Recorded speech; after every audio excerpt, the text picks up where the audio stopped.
Greetings, groovy people! This is the Blue Dragon, the self-proclaimed Blue Dragon, with a Friday night video. This is going to be a digital speed paint. Yeah, let's just go ahead and get started. I will try to tell you some of the things that I'm doing. I work with Photoshop CS5. Let's get started. What do I do? I mean, I'll go over this probably in more videos. I won't go into too much detail, but I'm gonna change the size of this by going up here to the image size. Whenever I print my comic book, I want it to be 5x7. So Act 1 is 5x7, and now I'm working on getting Act 2 printed. So this is completely redoing the cover page. This was originally the title page. I'm going to change that some more. I'm hitting Command A, and then I'm hitting Command T for that's how you transform. I'm using a Mac, so that's Command is usually what you use instead of Control. Then I hit Command D to deselect. But I was just trying to make sure that this picture fits with the 5x7 page. You can see that I've got rulers on, so it's 5. And then, oh god, my rulers are always messing up. So I had to hit Command R, and the first thing I usually do after I've scanned in the ink, I select the wand tool, which is the W, and I make sure that it's not contiguous. I want this not selected. I don't need any, I don't have any layers. My background's white, and I select this, and I hit delete, and it'll ask me, you know, what do you want to use? I usually have the background color. I want to hit enter. That clears out a lot of the mistakes since I have the tolerance set to 100. It'll pick up anything that's kind of a lightish gray or something that's not part of the line work. It'll get most of it. Then I will Command Shift I, holding all that down. I will then select all of the black inking. I hit the X to make the black be the background, and then I hit delete again, and I hit enter, and then I hit Command D. So if somebody wants to know more about what I'm doing, then feel free to ask. I am changing the mode to CMYK color because when this goes to the printer, they're going to be using cyan, magenta, yellow, and black. It'll ask you a question. I guess I could just say don't show again, but I don't. I guess I could. But I don't feel like it. So this is going to be the colors. I learned this from drawing with Wobbles. If you use Multiply, she's so awesome. I learned so much from her. Go if you guys want to learn things. I mean, she talks about how she's progressed as an artist. It's been cool seeing her throughout all these years. But yeah, she's really good with with characters. And yeah, I learned a lot. I've learned a lot from her. Now, obviously, my style is completely different, but it doesn't mean that I can't learn from somebody just because their style is different. Yeah, so I got her hair colored. Let's deselect that for now. I'm going to color in her eyebrows. Alright, now there are lots of ways. There are lots more professional ways to color an image, but I'm not professional. But I am happy to learn new tricks. I'm going to lower the tolerance a little bit to 50%, or to 50. Oops. Yeah, okay. I probably don't do the shading the way you're supposed to. I like to use soft brushes, and you should use soft and hard lights. I also, because I'm not changing the color of the lighting that's hitting the character, I don't generally do that, which would make it look more realistic. I is the eyedropper tool. I don't know why. But this is just how I do it, so there are many ways of doing this, and if you have a better way, I am certainly open to suggestions. I am not claiming to be professional at all. I just do this independently. But I don't usually use, I really should, but I don't usually use, dark, or no, not dark, I don't use hard lines usually whenever I'm doing it for my comic. Usually. I did experiment a little bit a while back on one of my videos. I was doing that, I think on Rena. These are all characters from Dark Horse, my free webcomic, by the way, you guys. You can get that info down in the links in the description. So I did experiment a little.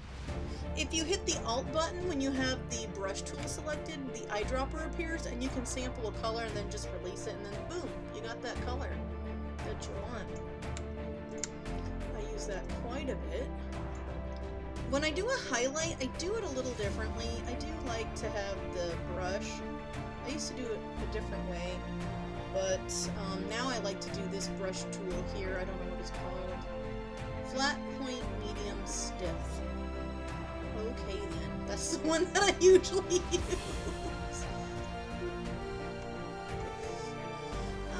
Okay, I'm happy with her hair.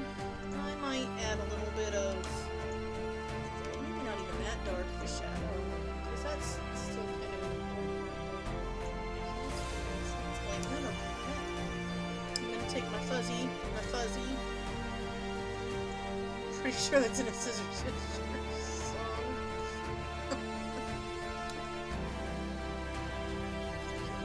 A little bit of depth.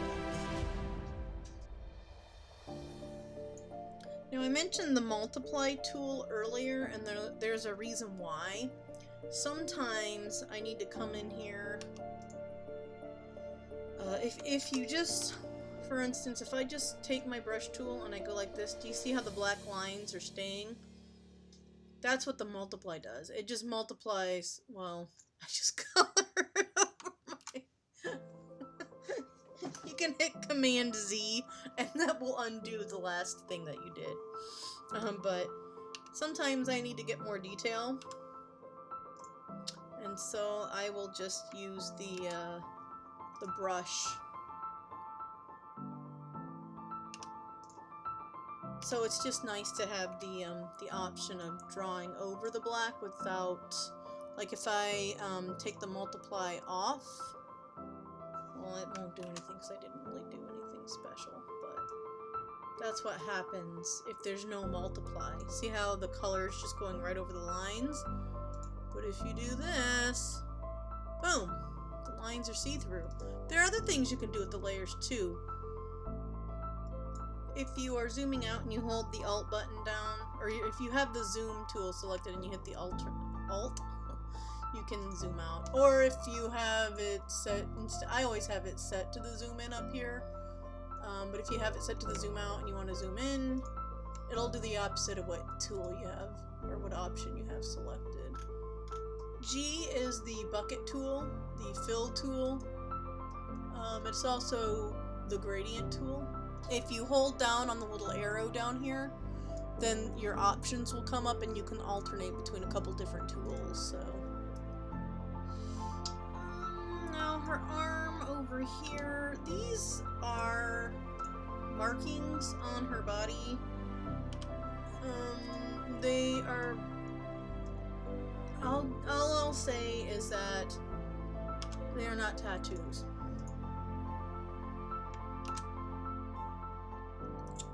Again, who she is, I don't want to reveal yet. Although I've dropped hints. This image has changed quite a bit. The first time I ever drew her sitting in a throne, it was from afar in a very, very old version. The very first version of Act 1 of Dark Horse. And it's such a terrible drawing. But I had just gotten into college when I started drawing. I might have even been in high school when I drew the first few pages.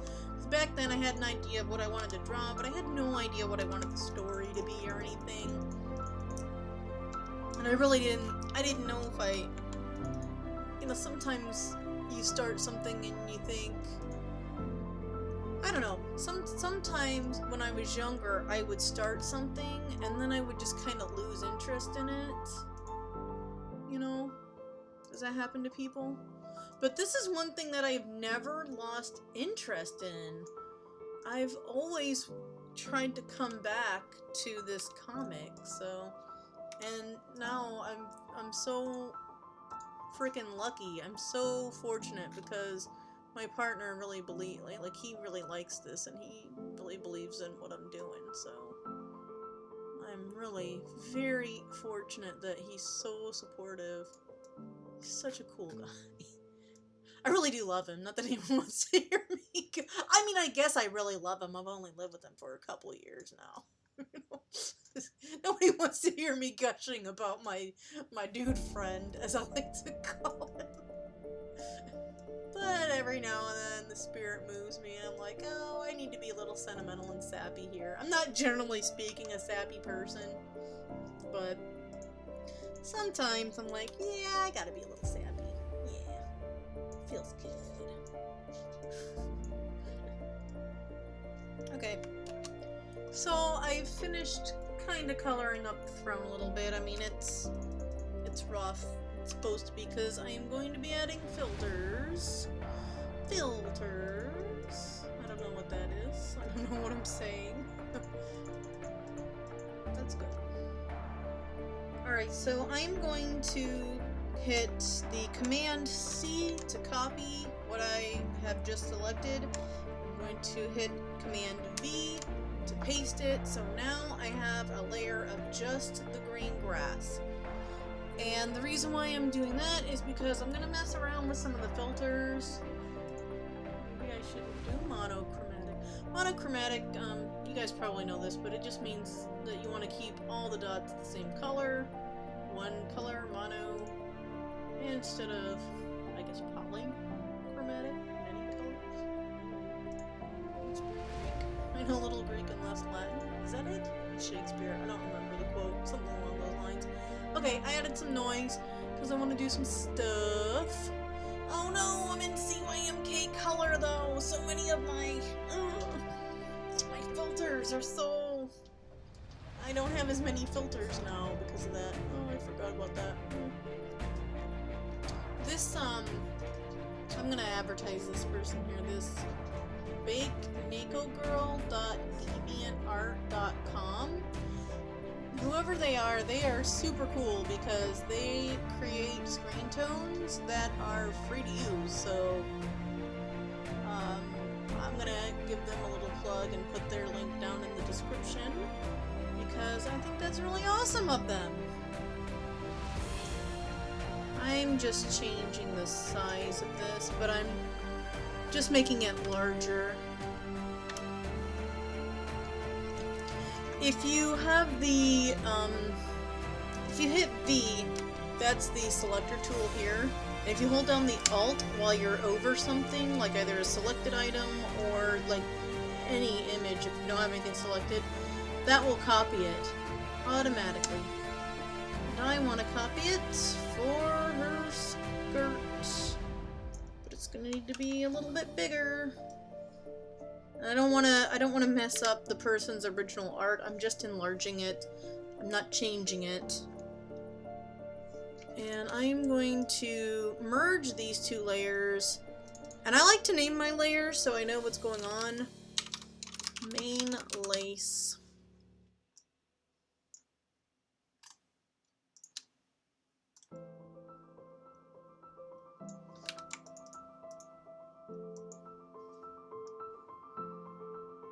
Okay, yeah, it does go over the lotus. I want to make sure that everything is located in the correct place so that it's branded right. Alright, well, I will finish. There's a lot of work that I need to do to finish fixing up the branding and everything, but this is what the second cover is going to look like. There she is. There she blows. It's a Barbara. Well, I mean, people say that, but that's a Barbara Ellis song. Don't even ask who they are. Okay, yeah, so that's it. I hope this video wasn't too boring, but thank you so much if you stuck around for the whole video. Thank you for watching. If you have any questions, you know, ask me down below, or you can always, go to like my blog or any of my other pages and hit me up with a comment. I will answer to the best of my ability. And yeah, thanks for watching. If you like the video, like it, subscribe, do the bell thing, all that good stuff. And hopefully I'll see you guys next week. Thank you, peace and love, fare you well, and keep on trucking.